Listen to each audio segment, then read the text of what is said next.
Hello, this is Shar from The Real Kitchen for Real People. And today I'm bringing to you a recipe that I found in my mom's old cookbook.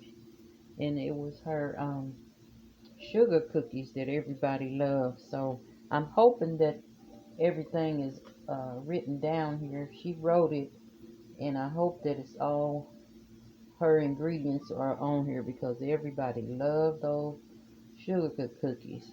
Some people call them tea cakes because they were so soft. So I'm going to attempt to make those. I'm not going to make the full recipe that she has wrote down.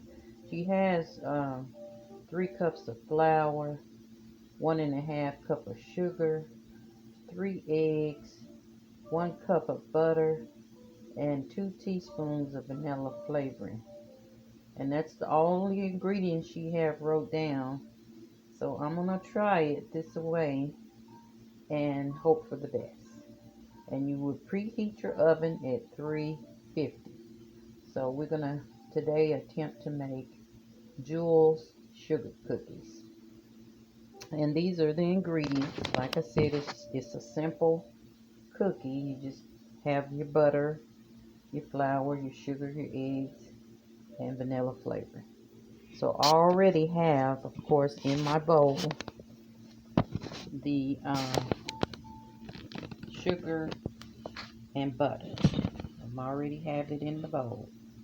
So what I'm going to do is cream your sugar and butter. You always do that first when you're making cakes or cookies. You always want to blend your sugar and your butter first to make it fluffy, and then you add your eggs and other ingredients. So we're going to start with blending the sugar and butter.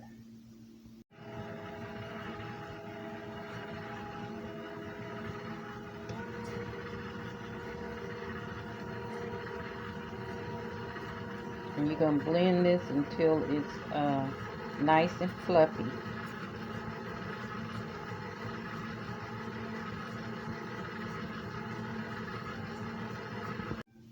Okay, you can see where I blended my butter and sugar, and I'm going to clean the stuff off of the blender thing. Okay, and now I'm going to add my eggs. And since I'm making, I just halved the recipe because I'm not going to make that full recipe, but I do want to use 2 eggs because I want it fluffy and soft, my cookies. Okay, and now you're going to blend that together.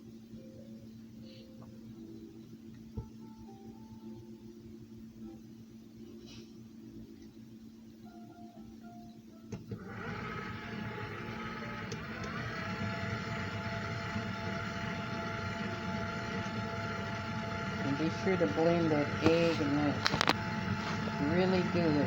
If you don't want to taste the egg.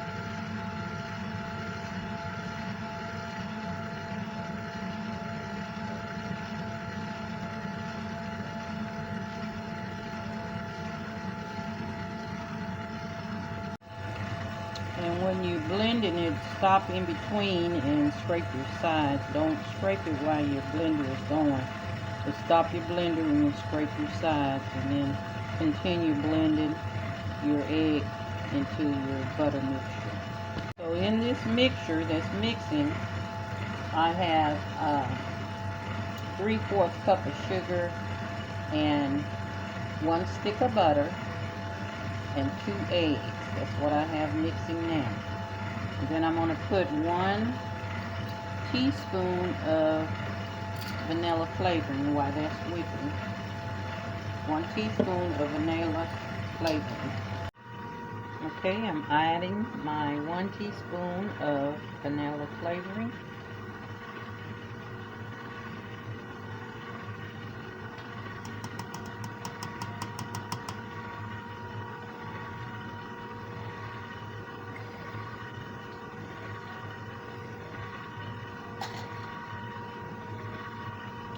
let that mix up really well. Turn my mix blender up a little bit.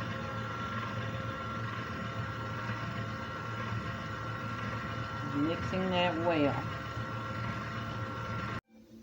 Okay, in a separate bowl, I mixed my dry ingredients, which is a 1.5 cup of flour and just probably a 1/4 teaspoon of salt, just a little salt. And so I mixed it all up in here, and I'm going to add it to my butter mixture. Okay, I'm going to add it a little bit at a time so I won't have flour flying everywhere.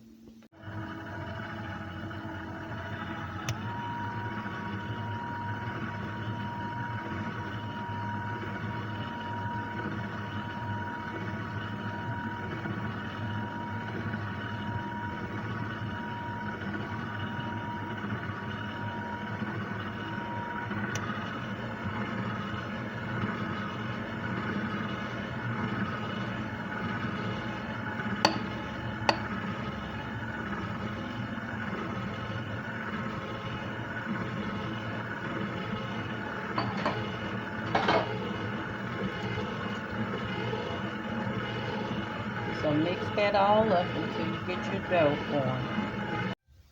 Okay, this is how your batter will look. Just like that. And you scrape your sides off really good. Stir it, give it a stir like that. And I'm going to set this in the refrigerator for about 30 minutes. And then I'll take it out. Now, she don't have that roll on her recipe, but I'm just assuming since it's kind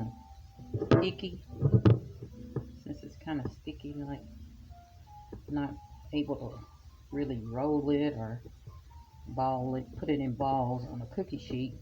So I'm going to set this in the refrigerator for about 30 minutes.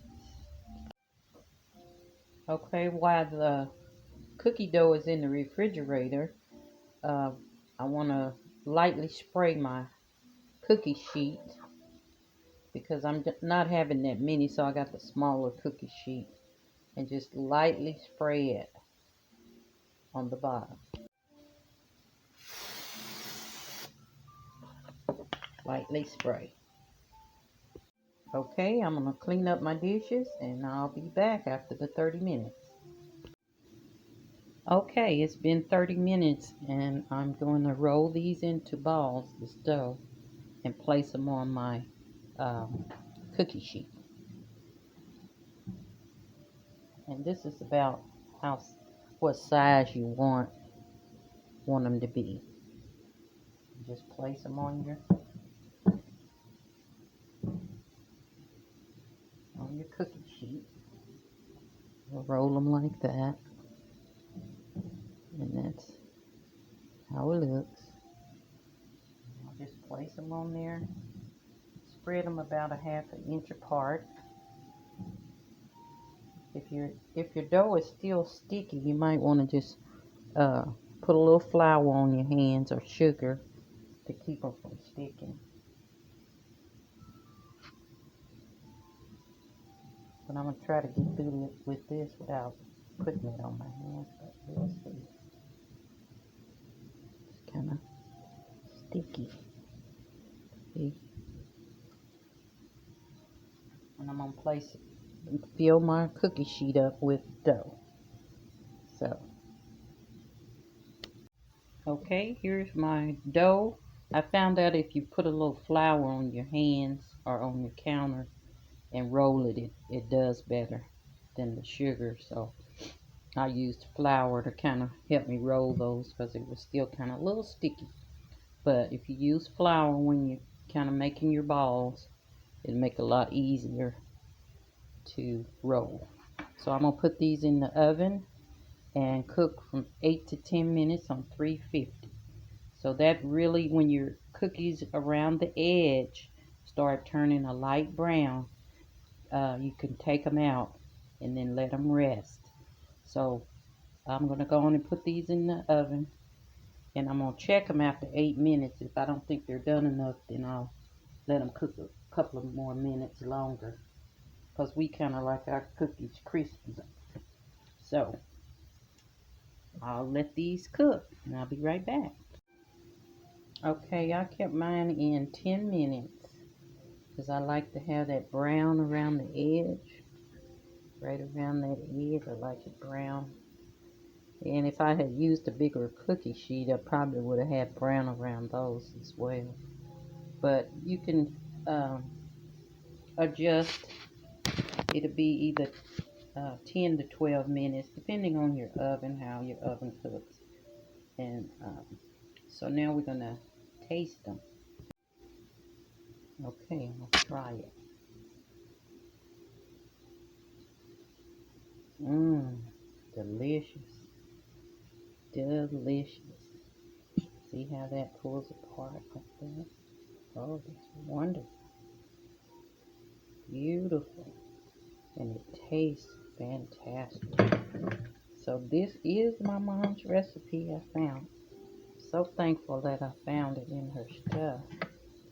And it is, as I said, the ingredients.